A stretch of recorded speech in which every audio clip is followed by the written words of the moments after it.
This is the Louie T Network.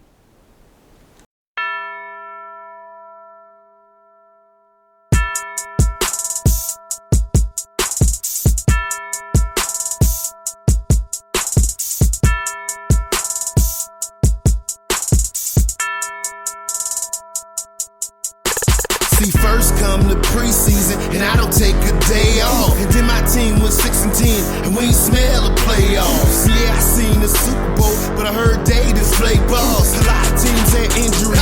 Sam Bradford had to take off. Go hard in the offseason, but you don't know the half. Before you know, we gon' look up, and we ready for the draft. They dressed up in that suit top, and I don't know how to act. They waiting, so patient, so they can put on that hat. Who else could it be? But your man Luke. Okay, so when she asks you where you was at, you tell her you in the lab room. Who else could it be? But your man Luke. Okay, so when she asks where you was at, you can tell her you was in the lab room. Yeah.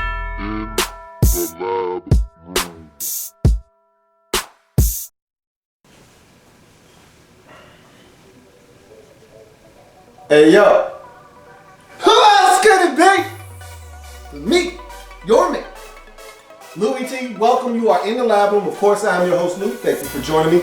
Week number 12 in the National Football League. Hurry up offense on the horizon. About to jump into week 12's action. But first, gotta let you know, playtime's over. I had to lose the ball because I'm not here to play no games, man. It's time to turn it up. Every team has played 11 games.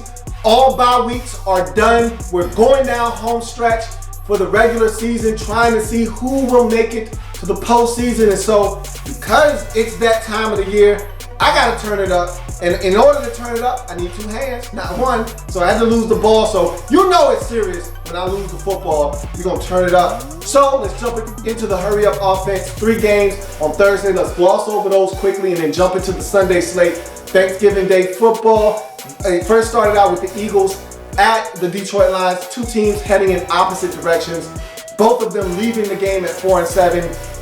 Eagles, 2 straight horrible defeats. Last week in week 11, they lose to Tampa Bay, give up 45 points in the process. They looked like a team that was lost. They followed that up with an even worse performance on Thanksgiving against the Detroit Lions. This game got out of hand quick. It was 24-7 at halftime. Lions come out of the gates in the third quarter, score 14 more unanswered points, and we're up 38-7 heading into the final frame. This is an Eagles team that just simply looks lifeless on the field, both offensively and defensively. This team looks lost. They need to get Sam Bradford back, and they need him back in a hurry. I don't know if that's going to fix the defensive woes that they have, but I'll tell you what, offensively, they can't sustain offense, and it's killing their defense right now, who's giving up big plays. They gave up 5 touchdown passes to Matthew Stafford in this game, 3 of which went the Megatron, as the Lions are playing much better football. Also thought Theo Riddick Jr., one of my favorite players in the league, had a huge impact on this game. A lot of big catches out of the backfield, converted some third downs, got into the end zone, was a huge difference maker in the outcome of this ball game. Eagles, for me, are struggling, but they're only 1 game out of first place in the NFC East. That speaks volumes as to how bad that division is, but that's where they are. At 4-7, they're 1 game out of first place. So we sit here and we talk about Chip Kelly and his future. Will he remain Eagles head coach for the remainder of this season? Is he going to be gone after the season? Is he going to bolt for SC? Is he going to bolt for college football? Well, look, I can answer 2 of those questions for you right now. He's not getting fired before this season is over with, so you can kill that nonsense right now, because they're only 1 game out of first place, and it makes no sense to make a coaching change right now. That nothing good is going to come of that. So he'll be Eagles head coach for the remainder of this campaign. And also, SC has already hired a coach, and I think if he was going to go to college and back to that level of coaching, he would have bolted for SC.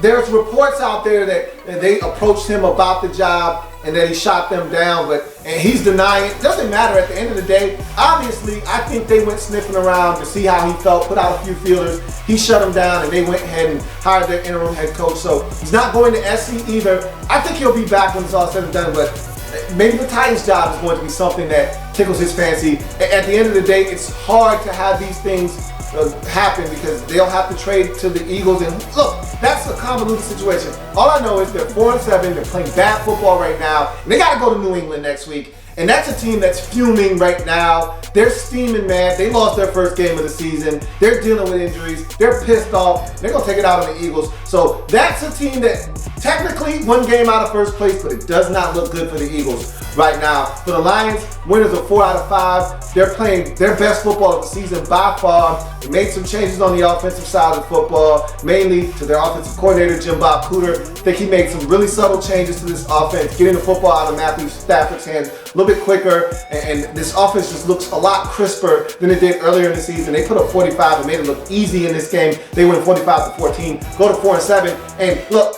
I'm not here to give anybody false hope, but hey, don't look now, but you're starting to creep into the playoff picture, and it's crazy that we even can say that about a team that we were talking about as one of the worst in the league just a month ago. But because of the struggles of the Atlanta Falcons, who have lost 5 out of 6, they're 6-5. You look behind them, you're 2 games out of the playoff picture. If you're the Detroit Lions, got a lot of ways to go, got a lot of winning to do to even be considered in the conversation. But hey, give yourself something to shoot for. Lions 4-7 and playing good football. They get it done on Thanksgiving 45-14. Panthers at Cowboys.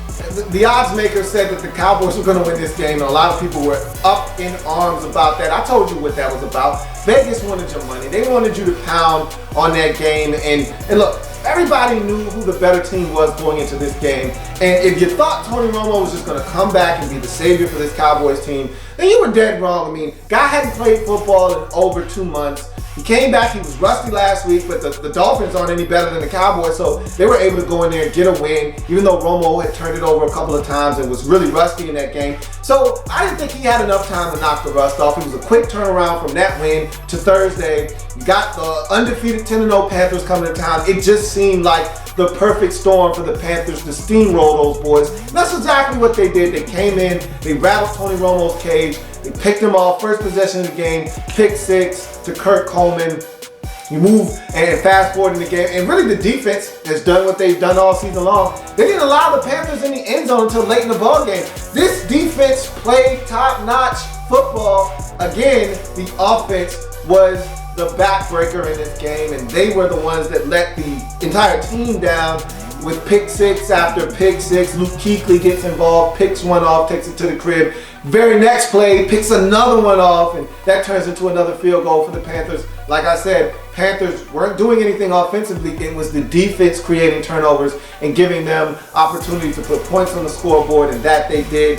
They run away with this one 33-14 to the Carolina Panthers, extend their winning streak to 11 games, and now are the only undefeated team in the league with the developments of Sunday Night Football and the Patriots taking their first defeat. So this is a monumental, historic season for the Carolina Panthers. Let's see how they continue to handle this success. We all know as you get closer and closer to the end of the season, the pressure builds and you start hearing more about undefeated season. Let's see how the Panthers handle that now. They're the only team the spotlight is cast upon now. Let's see how they handle that moving forward. For the Cowboys, Tony Romo goes down in this game, re-injures the collarbone, and we all knew that was a very distinct possibility when he came back because it was not fully healed. And he said, hey, I'm going to go out and play. What happens, happens. Well, it happened again. Took a shot, went down, was in pain.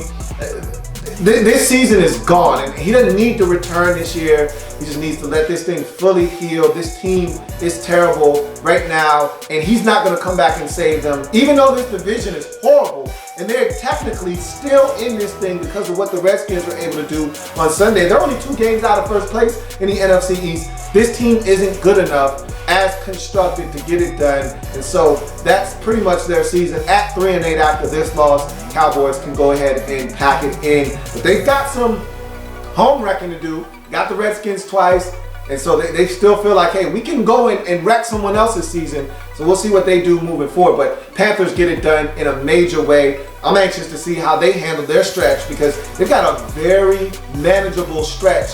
These final 5 games, you got the struggling Falcons twice, you got the Buccaneers again, you got the Giants. There are some winnable games left on this schedule for the Panthers. Let's see how they handle it moving forward. They get it done 33-14 and remain undefeated on the season. Bears at Packers. The biggest surprise of Thanksgiving came the nightcapper, as the Packers were set to retire Brett Favre's jersey, put him up in the rafters, and hang his name up on the marquee around the stadium. And the table was set. This was supposed to be a historic night for the Packers. You pass the torch off, and you honor one of your legends, one of the greatest quarterbacks in NFL history. He's coming home, and it just seemed like this was supposed to be like a homecoming game of sorts. And what better team to have for your homecoming game than the team you hate the most in the Chicago Bears? So you welcome back your son in Brett Favre, and you embarrass the Bears on the same night. It just seemed too much like right.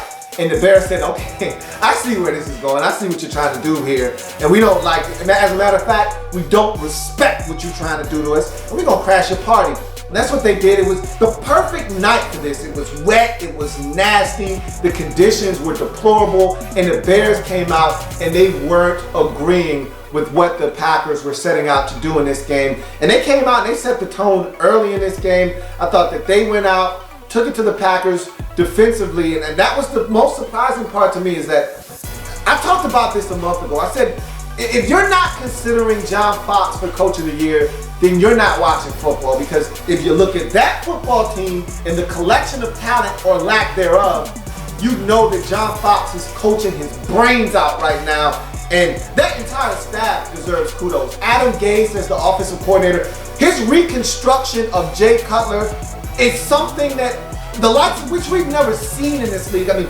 he's putting Humpty Dumpty back together again, and it looks masterful right now. The job he's doing with Jay Cutler, getting the football out of his hands and stopping him from making mistakes. He's stopping Jay Cutler from himself. I mean, he's saving him from himself. It's amazing the transformation of that offense under Adam Gase. The defense under Vic Fangio. What more can you say about the job Vic Fangio? He needs a job right now because he's got a ragtag group on defense, and they're going out and they're stopping teams week after week and giving this Bears team a chance. You can't say enough about the job Vic Fangio is doing. And John Fox is the mastermind. He brought all these guys here with him, and he got it done, and he's getting it done week after week. And this Bears team is 5-6. I can't stress this enough. They're not a 5-6 football team, but because of the coaching job that is being done in Chicago right now, this team is sniffing around the postseason. Had you asked anybody about the Bears' chances of making the postseason, hell, just a month ago, okay, let alone the beginning of the season, they would have told you, man, stop playing, get out my face, leave me alone. Stop talking to me about nonsense. Bears are 5-6 now after this win, 17-13. They went out, they grinded this Packers team to a halt in this football game. I mean, they really went out and they established a number of things. A short passing game. They actually had a semblance of a run game.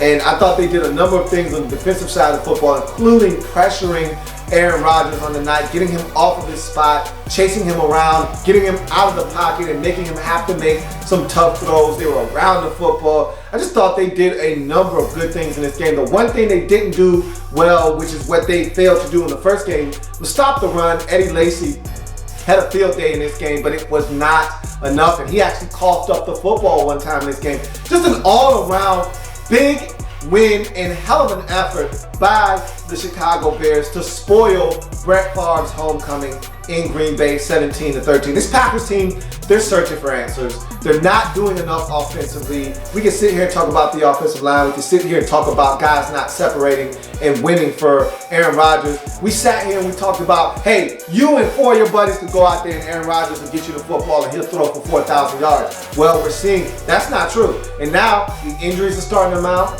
They're not playing as a collective group. They're making mistakes. And to me, defensively, they're doing all that they can to keep this team afloat. But the offense right now is the issue in Green Bay. They've got some explaining to do. And they better do it fast because the Vikings aren't messing around. They're back in first place. And if the Packers don't get their act together, the Vikings will run away with the NFC North. Packers lose this football game 17-13, and they drop to 7-4. One game behind the 8-3 Minnesota Vikings in the NFC North division. There's plenty more where that came from. While you're here, subscribe to the channel. If you want more Louie T, be sure to follow me on Twitter at @InTheLabRoom, or you can like the Facebook page at In the Lab Room. That's In the Lab Room on Facebook and at In the Lab Room on Twitter. Don't forget, subscribe to the channel if you haven't already done so.